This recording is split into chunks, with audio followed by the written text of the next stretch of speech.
They'll beat you, they'll kick you, and they'll tell you it's fair.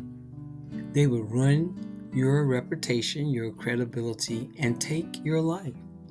Yeah, this is the entertainment industry. Well, 90% of them. How convenient after Michael public disapproval of how Tony Mottola, you know who him, Mariah Carey's first ex-husband, treat their talent, their artists. As soon as Michael protests against them, they ruin his reputation, his credibility, and I'm going to say in general, they ruined his life. Hello, everyone, and welcome back to Delightful by Design. And I am Delightful Soul. However, if this is your first time, I am extending a warm welcome to you too, and I truly appreciate all of you for tuning in. Michael Jackson was one of the most successful entertainers in the world. Even after his passing, he is still renowned. And now that many has discovered facts from Michael's involvement with Sony, who wanted to take what he owns, his property, music, catalogs from others he has acquired, if they could, they would have taken his talent, but instead they took something else. And these are some of the magazines that started the rumors and name calling. And of course, they are easy to convince to write negatively about celebrities, and especially black celebrities. Now, did anyone read these magazines or still do read them? I think most rather watch YouTube. But what they didn't know that Michael was very business savvy. He only has been in the business since he was 6 years old. You don't think that he would have picked up any business knowledge during that time? In February of 2024, Sony Music Group and the estate of Michael Jackson, which is overseen by and agreed to a deal that gave Sony a 50% stake in Jackson's record music and publishing catalogs for around $600 million. The deal is likely the largest transaction ever for a single musician's work, valuing Jackson's catalog at over $1.2 billion. The deal includes Jackson's biggest hit like Beat It and Bad, publishing assets from Jackson's catalog, including songs written by Sly Stone and the tracks made famous by artists like Ray Charles and Jerry Lee Lewis. The deal does not include Jackson's related content like the Broadway musical MJ, Cirque du Soleil, Jackson's theme shows, and in the works a biopic.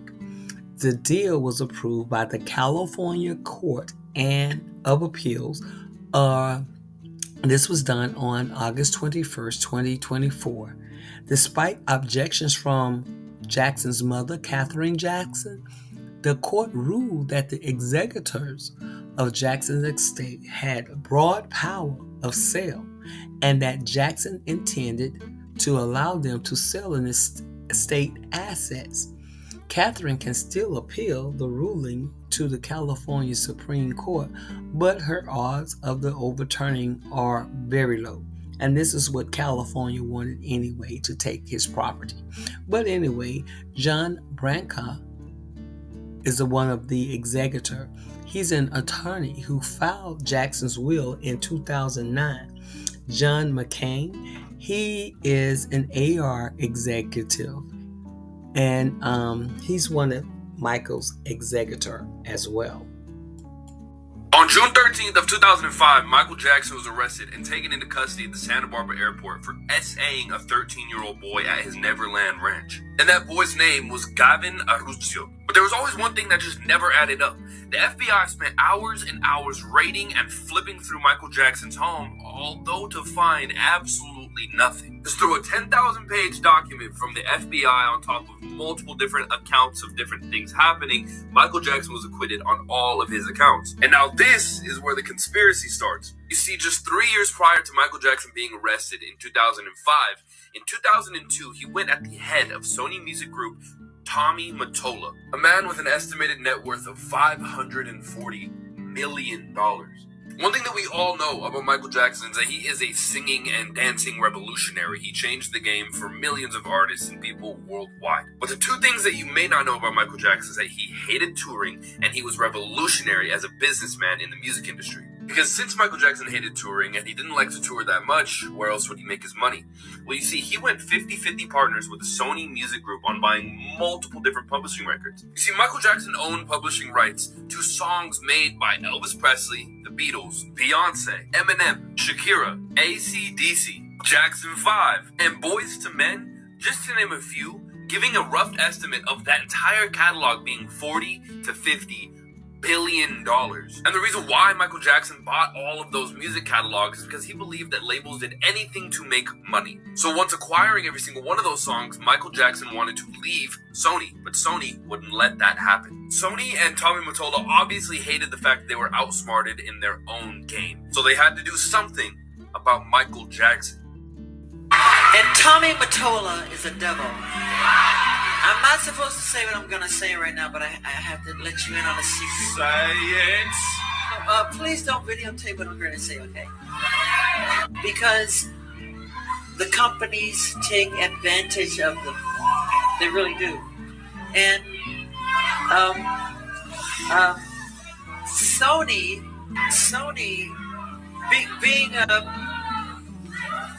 being the artist that I am, at Sony, I've generated several $1 billion for Sony, several billion, and they really thought that my mind is always on music and dancing, and it usually is, but they never thought that this performer myself would outthink them. Yeah. So we can't let them get away with what they're trying to do, because now I'm a free agent.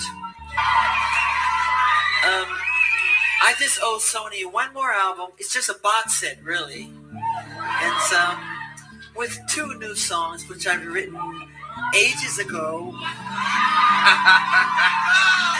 Because every album that I record, I write, like, literally, I'm telling you the truth, I write at least 120 songs every album I do. So I can do the box set and just give them any 2 songs. So I'm leaving Sony a free agent, owning half of Sony.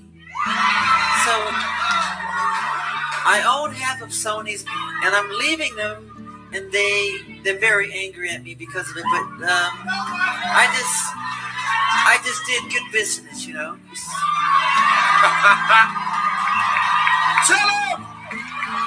Say it, Michael! Tell the story! But, so, the way they get revenge is to try and destroy my album. But I've always said, you know, good art never dies. Thank you. I love Unbreakable. You know, turn that off, please. No, what? I don't mind. Tape it. Michael is getting gangster today! Yeah. Mariah Carey, after divorcing Tony, came to me crying. She was crying so bad I had to hold her. And she said to me that this is an evil man. And Michael, this man follows me, she said. He taps her phones. And he's very, very evil, and she doesn't trust him. And he is a horrible human being. And we have to continue our drive until he's terminated. Oh! There you go! We can't allow him to do this to great artistry. We just can't. I just want you to know I appreciate everything you've done. You've been amazing. You're so loyal, Diana.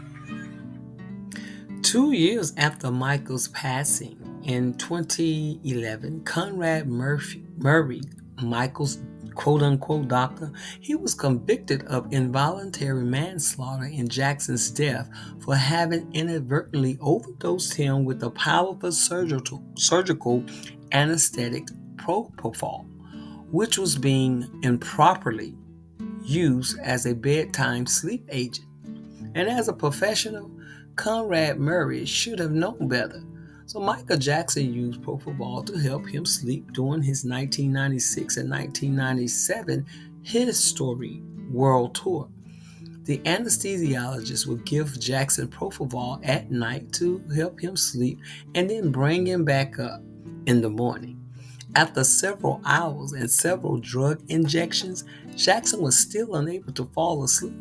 And according to the Murray, Dr. Murray, that is, was repeatedly asking him for milk. Michael was asking him for the nickname Milk of that powerful drug, which Jackson had used in the past as a sleep aid. So Murray served just under 2 years out of his original 4-year prison sentence, and he still has his medical license. Y'all think that Dr. Murray was in on the cahoots with Sony? Leave your point of view below.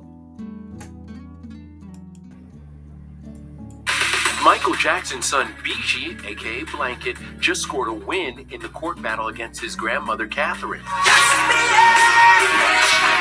A judge ruling Michael Jackson's estate can now move forward selling the King of Pop's vast music catalog worth an estimated $600 million. I do think it's important that we all know about it. This is a cash-generating deal with Sony Music that is going to provide lots of resources back to the trust of Michael Jackson going forward, and his children are certainly going to benefit from this.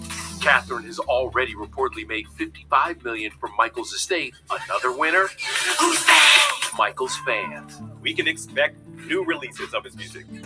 Someone said that when Michael passed away in 2009, he left a complicated legacy. I don't believe it's complicated. I believe that there's a lot of greed and manipulations. Simply honor his will, because if Michael's mother made $55 million from his will, how much did the trustees make? That's the question. I also believe that Catherine Jackson, Michael's mother, knows Michael's undocumented wishes for his legacy and resources. But one thing remains true. The King of Pop music still generates millions of dollars every year, which has me questioning why sell his catalog when you're making money from it. Wouldn't something be like sentimental value to you? I believe that they wanted his catalog because they either wanted to duplicate his liking or image, degrade his legacy, meanwhile making money from his work. So at this point, I'm reluctant about supporting Michael music after life because the music industry has led me to believe that there is no moral compass when it comes to money and humans. Meaning the industry is about to lie to Michael fans and give us a bunch of AI. So I'll pass and avoid supporting anyone who has access to Michael's work, but who he wanted to have it, his mother and children. But since Michael was with Sony, he tried to tell us in his songs what he was going through with Sony. Beat It, They Don't Really Care About Us, Man in the Mirror, and more. And they tried to switch it to say that Michael is hateful and he was anti-Semitic. Michael didn't like certain people, as we all do, not like people who offend us. So read the lyrics of some of his songs. Some have been modified to satisfy the record label. So y'all tell me what you think about this story. Should there be more investigation into why and how Michael left this earth, and whether his music or catalogs had to do with anything because he was still in his prime? Y'all leave y'all comment below, and I thank you as always for watching my channel. Go ahead and hit that like button and subscribe if you want to hear more content about your favorite celebrities. Bye for now.